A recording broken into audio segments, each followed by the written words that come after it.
So this morning we've got stack tack, the ST200 Clubman. The original tack, the needle basically does one of these things and gets stuck on the dial because of warping the plastic. So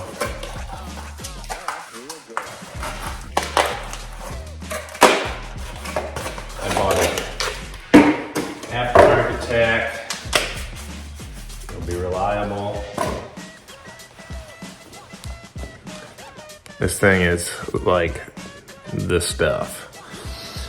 So we're gonna put it in, see how it works. It's backlit white. The other gauges are black, so hopefully it matches, black and white. And I got a housing here from an Alfetta I tried to get the needle from before I went through all this process, and the needle obliterated, turned to dust. So we're gonna put this in here, modify it, and this will go in, and hopefully it'll look like OEM almost. So let's get going. Kit comes with mounting bracket and various electrical connections, some stickers. I always find the stickers.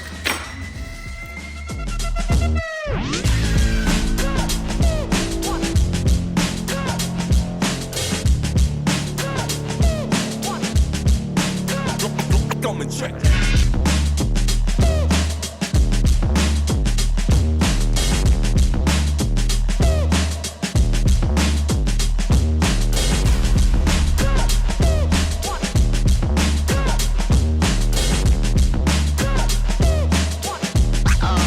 Oh, that's real good. This switch is going to allow you to do the original adjustment for if it's a V6 or a 4-cylinder or whatever, your rev limiter, and it shows in here what to do. We can go over that once it's plugged in, but basically you can adjust your RPM setting, you can put a shift light in and adjust when that comes in, and the cool thing about this tachometer is it saves the highest rev point. So you can go back and see if you misshifted or, what you were doing.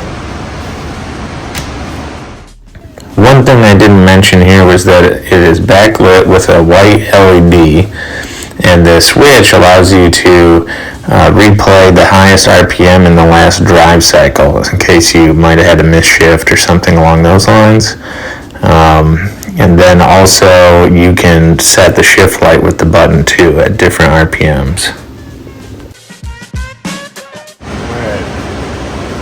So these things here are catching. I'm gonna cut those out. We'll keep going. Ain't nobody stopping me. Ain't nobody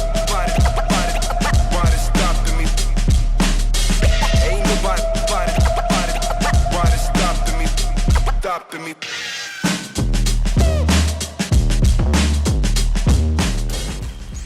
I've cut out a bunch of this, but this has got to get pretty much all flat down in there because it's not fitting. And I might even cut these things out here.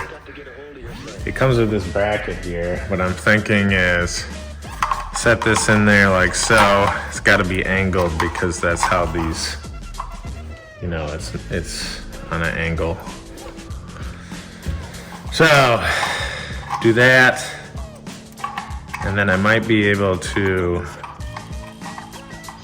either cut some slots in the back so that these stick out slightly to change the depth, and then maybe drill a hole in here so then when it's, you can put a screw in the sides and that should hold it down tight. And this will go right in the dash and cover up everything, and you'll be good.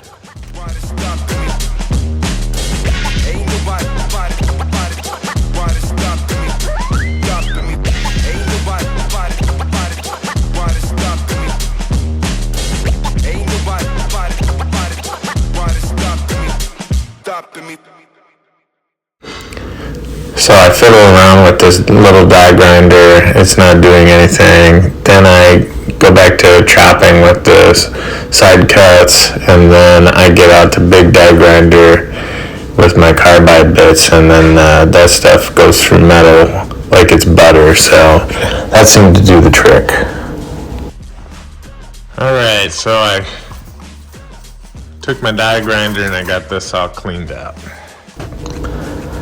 This plastic bracket I'm using came from an Alfa gauge cluster that I tried to steal the needle from, and that didn't work out to plan.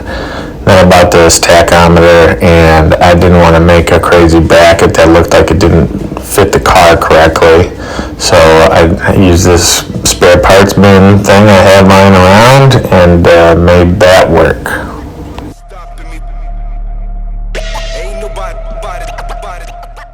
Now, for some reason, I didn't video the wiring or painting the bezel.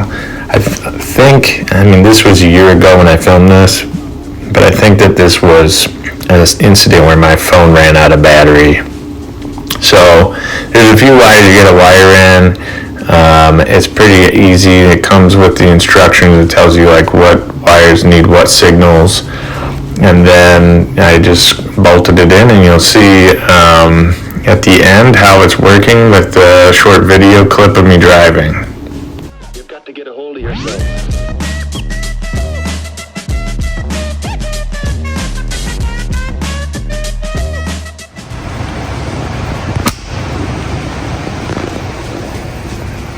So there's absolutely nothing to tie this into.